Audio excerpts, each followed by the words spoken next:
Graças paz a todos, no nome de Jesus.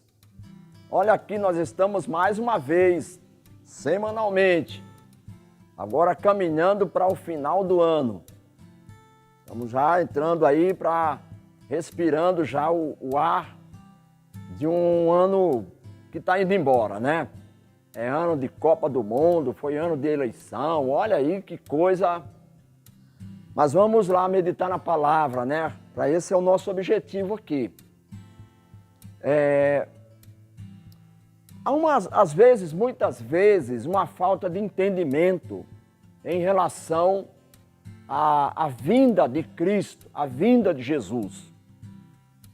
E nós não vamos aqui para dentro de uma linha escatológica, apenas uma linha de entendimento, mas um entendimento assim bem elementar para a gente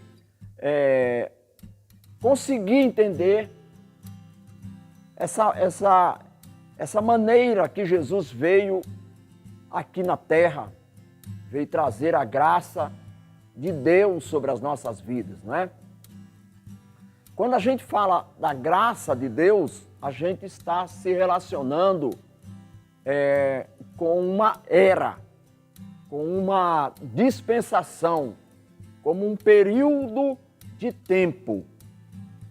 Não quero dizer que a graça ela se acaba, a graça de Deus ela permanece. Mas como ministério, ela é eterna, porque a graça está no coração de Deus. Jesus veio exatamente para estabelecer a graça de Deus sobre toda a humanidade. Olha, eu quero ler com vocês em Gálatas, no capítulo 4, versículo 4 até o versículo 7, diz assim a palavra do apóstolo Paulo: vindo, porém, a plenitude do tempo, ou seja, o tempo certo, aquele tempo exato, aquele tempo que era o tempo determinado por Deus, ele diz assim: Deus enviou o seu Filho, nascido de mulher, nascido sob a lei, ou seja, debaixo da lei. Todo o ministério de Jesus foi debaixo da lei, porque ele tinha que cumprir toda a lei. Então, ele nasceu sob a lei, para resgatar os que estavam sob a lei, a fim de que recebêssemos a adoção de filhos. E porque sois filhos, enviou Deus ao nosso coração o Espírito do seu Filho, que clama: Abba, Pai. De sorte que já não és escravo, porém filho, e sendo filho também herdeiro de Deus. Você já imaginou qual a diferença que Paulo está trazendo? É que todos os que estavam debaixo da lei, ele estava na condição de escravo. E o escravo não chama o seu senhor de pai. Entendeu aqui? Ele não chama o seu senhor de pai. Ele chama de senhor e obedece o senhor. Essa é a condição. Então os judeus chamavam o Deus de Senhor, porque ele era o Senhor. Então eles estavam na condição da lei e a lei trazia a condição de escravo. Mas vindo Jesus, que era o Filho, nasceu sob a lei e trouxe a graça, para que a graça de Jesus pudesse resgatar os que estavam debaixo dessa lei e transportasse para uma adoção de filhos. E quando o filho é adotado, ele deixa de chamar o Senhor de Senhor, ele chama de Pai. Então Deus em Cristo nos dá essa condição da gente chamar o nosso Deus de Pai. Ele diz ao Espírito que está no nosso espírito, que clama Abba, Pai. O que é Abba, Pai? É o papai do céu, entendeu? Então é isso que Paulo está dizendo. Porque nós vamos agora para um outro entendimento que é primeiro, o Evangelho de João, tá? Evangelho de João, capítulo 1, o versículo 17. Evangelho de João 1,17 diz assim: porque a lei foi dada por intermédio de Moisés. A graça e a verdade vieram por intermédio de Jesus Cristo. Qual é a diferença? É que a graça, ela é libertadora e ela é a adoção para ser filho. Em contrapartida, ele diz que a graça e a verdade veio por Jesus. Porque naquela época, antes de Cristo, não existia a verdade absoluta. A verdade veio por Jesus Cristo. Ele disse: eu sou a verdade. Porque na época de Moisés, a lei era uma sombra. Não era a graça, não era a revelação de Deus na sua totalidade.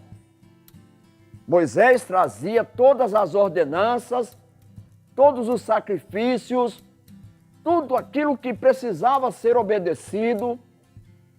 A Bíblia diz que era sombra dos bens vindouros. Então, o que é sombra não é verdade. Sombra é uma sombra. Eu posso estar aqui, tenho minha sombra. A minha sombra não é a minha realidade. O que Jesus está trazendo não é sombra. O que Jesus está trazendo é a verdade da revelação de Deus. Então, por isso que ele diz aqui: porque a lei foi dada por intermédio de Moisés. A graça e a verdade vieram por intermédio de Jesus Cristo. E para provar para você, né, e para todos, e nos dar assim uma alegria, né, da gente saber que grandeza que a gente está vivendo o tempo todo, né, eu quero que você leia ou participe comigo em Hebreus 10, 1. Hebreus 10, versículo 1. Diz assim, olha: ora, visto que a lei de Moisés, tem sombra dos bens vindouros, ou não é tinha. Por quê? Porque o livro de Hebreus foi escrito e todos os seus particulares estão no presente. Então ele está dizendo aqui, ó: visto que a lei tem a sombra dos bens vindouros. Aquilo que estava na lei de Moisés era a sombra dos bens vindouros. Quem são os bens vindouros? Tudo que Cristo trazia. Tudo. Tudo. Então ele diz: não há imagem real das coisas. Nunca, jamais pôde tornar perfeito os ofertantes. Ou seja, era algo que era parecido, era algo que era uma sombra. Moisés não entendeu, os sacerdotes não entenderam, os profetas não entenderam, sabe? Todos que praticaram sem aquele entendimento real. Era como se fosse uma sombra, algo vai acontecer.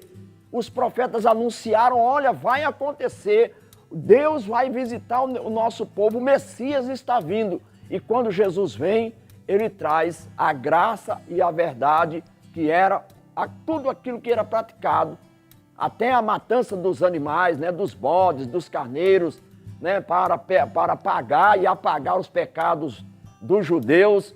Jesus se oferece no sacrifício perfeito, como o Cordeiro perfeito.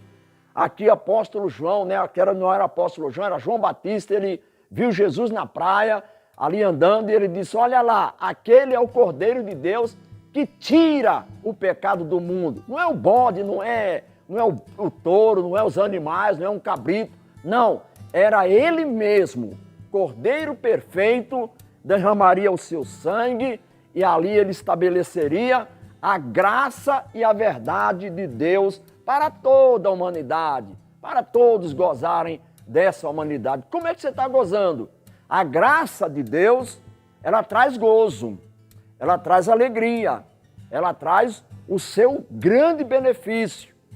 E não tem aqui algo para dizer: ah, mas ela é de graça. Não, a graça teve um preço. Para ser estabelecida, e a gente está aqui está falando com você, a graça, ela teve um preço para ser estabelecida. Qual foi o preço?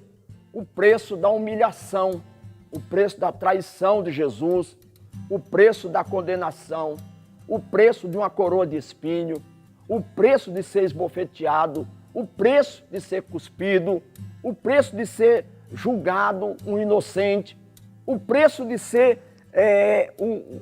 colocado uma cruz nos seus ombros para ele levar, o preço dos cravos, o preço da morte e também o preço da ressurreição, que ao terceiro dia ele ressuscita, para ninguém mais esbofetear, para ninguém mais maldizer o seu nome, para ninguém mais chutar, nada disso. Ele ressuscitou e está presente em nossas vidas poderosamente e ele nos distribui essa graça abundantemente.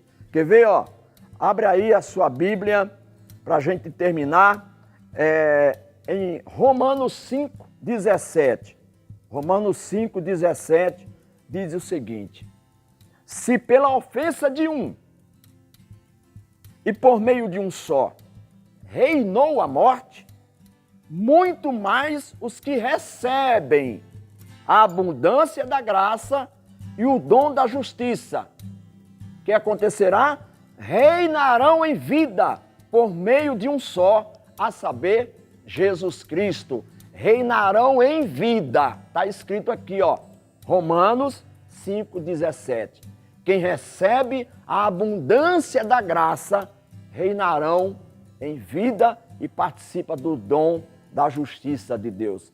Que Deus esteja reinando no seu coração, que a graça de Jesus esteja abundante na sua casa, que a paz de Cristo ultrapasse e transborde todos os limites da sua casa, do seu coração, e que você transborde de alegria o tempo todo, porque a morte de Jesus, o estabelecimento da graça, custou um preço alto para a gente viver a abundância da graça, e é isso que eu quero que você participe com todos. No finalzinho aí, né, como a gente já tinha falado há uns vídeos atrás, ó, dê um like agora em nome de Jesus. Fique na paz. Deus abençoe.